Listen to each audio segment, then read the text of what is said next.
Namaskar. A warm welcome to World News and Indian Perspective on All India Radio. This is R.S. Raghu bringing glimpses of major developments of the day from across the globe. The headlines.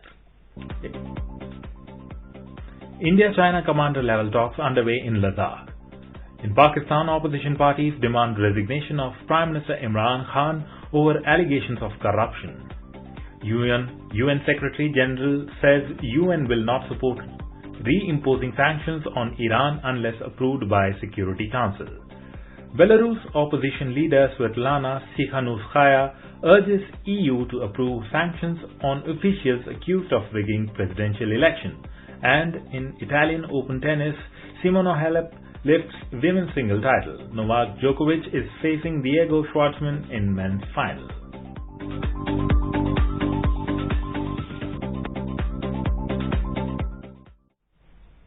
India and China are engaged in commander-level talks for the sixth time at Moldo on Chinese side of line of actual control. The corps commanders are sitting across the table after a gap of 1.5 months to discuss the border situation. More from our correspondent. In the backdrop of meetings between Defence Minister and the External Affairs Minister of India with their Chinese counterpart at Shanghai Cooperation Organization in Moscow and high-powered China Study Group meeting recently, today's sixth commander-level meeting is seen as important development. Along with the Fire and Fury Corps Commander Lieutenant General Harinder Singh, the East Asia Joint Secretary of External Affairs Ministry Mr. Navin Srivastava has joined in today's meeting at Moldo. This is a significant development as far as the talks between India and China to arrive into certain implementable decisions to restore the status quo ante of April in the region. This also shows the intent of India to restore the peace and tranquility at the line of actual control.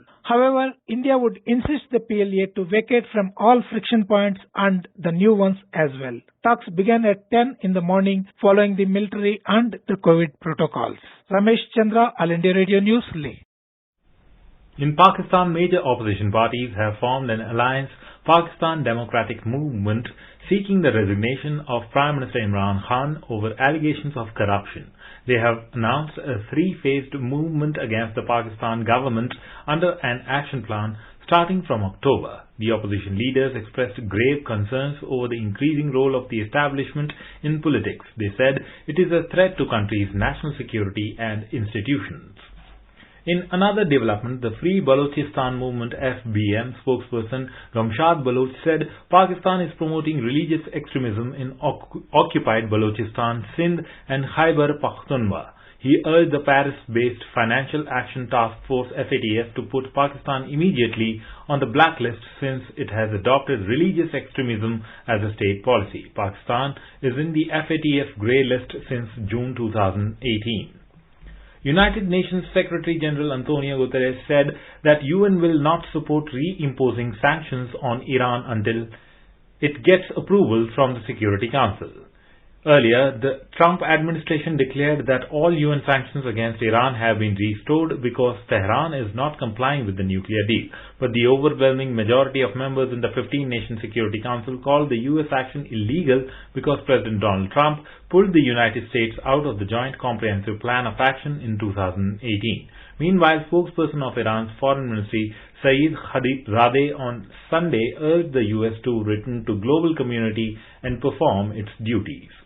Belarus opposition leader Svetlana Tikhanovskaya urged the European Union to approve sanctions on officials accused of rigging the presidential election last month. The leading Belarusian opposition figure, who finished second behind incumbent President Alexander Lukashenko in the August 9 presidential election, fled to Lithuania days after the vote. This is All India Radio giving you the world news.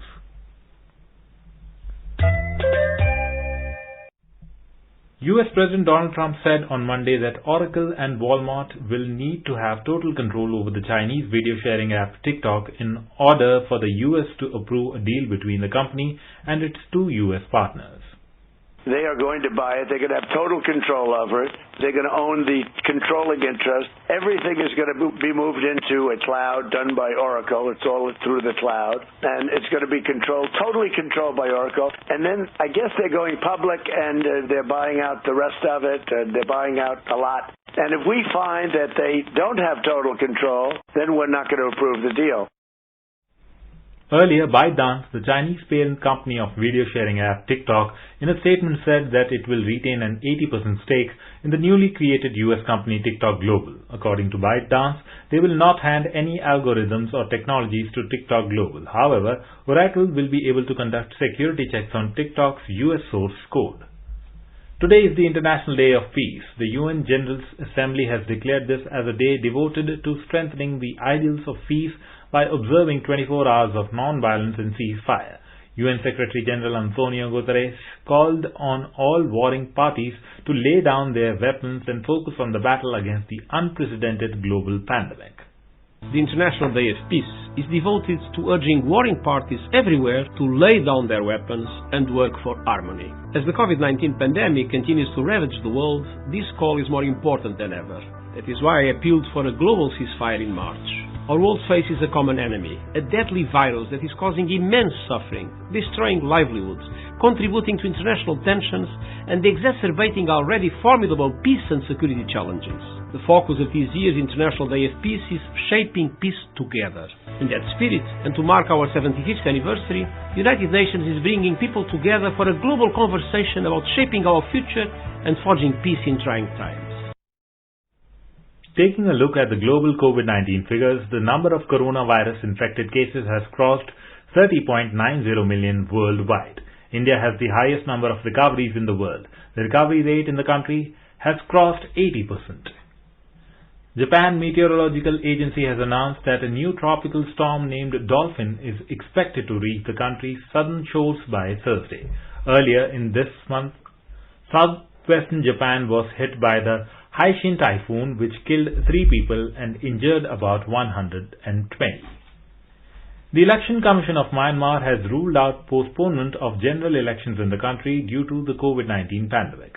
In an online interaction with the media, the Union Election Commission UEC of Myanmar pledged to hold the elections while ensuring measures to prevent the spread of coronavirus in the country. However, in the wake of the lockdown, political parties have stopped campaigning in Yangon. Tasmania's Department of Primary Industries, Parks, Water and Environment said around 270 whales were stranded in 3 groups in shallow water at Macquarie Heads, some 200 km northwest of the state capital Hobart. Government scientists said that at least 25 of the animals believed to be pilot whales had already died. Pilot whales are a species of oceanic dolphin that grow 7 meters long and can weigh up to 3 tons. Rescuers with specialized equipment arrived at the site on Monday afternoon to assess the situation. 6 Afghan army soldiers and 3 police officers were killed in and amused by Taliban in Afghanistan's northern Takhar province on Sunday night. The incident has cast a shadow over the ongoing Afghan peace talks in Doha between the representatives of Afghan government and Taliban. Shipping Minister of India, Mansukh Mandavia, and Minister of Transport and Civil Aviation of Maldives, Ms. Aishat Nahula, on Monday jointly e-launched the direct cargo ferry service between India and Maldives. The ferry service will be operated by Shipping Corporation of India. It will run twice a month and provide a cost-effective direct and alternate means of transportation of goods between India and Maldives. Moving on to sports, in tennis, world number 1 Novak Djokovic is facing Diego Schwartzman of Argentina in the men's single final of Italian Open. Top seed Simona Halep claimed the women's title after second seed Karolina Pliskova retired from the final with an injury when she was down 6-0 to 1.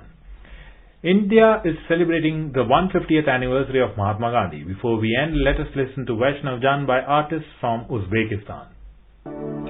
वैष्णव जन तो तेने कहिए जे पीड़ पराई जाने रे